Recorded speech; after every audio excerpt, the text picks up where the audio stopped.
What is trauma to you? Right. To sort of talk about clinically, when we talk about trauma, I mean, it's a kind of, the word trauma comes from the Greek word, which means wound.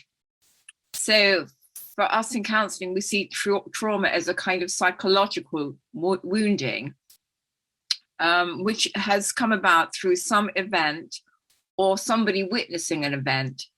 And it could be something to do with wartime, which is quite common with veteran post-traumatic stress. We have issues of domestic violence, child abuse. It could be a car accident, or it can even be acts of terrorism or state abuse.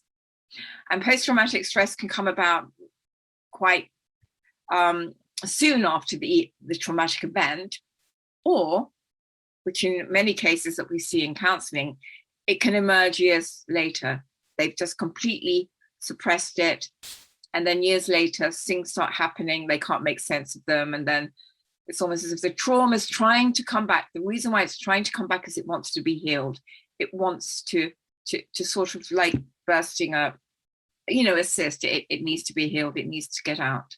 The research on trauma will say, trauma itself is a react. When you're traumatized, you're reacting to an event. It's time specific. There's a war situation. There's a car accident. There's an unexpected death. There's a physical, emotional abuse. It's a traumatic event.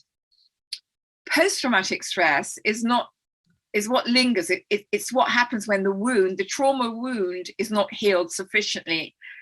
For example, it may take you a month, 3 months to get over maybe a war situation, but you're going through the pain, you're processing it, and it's becoming sort of part of your history.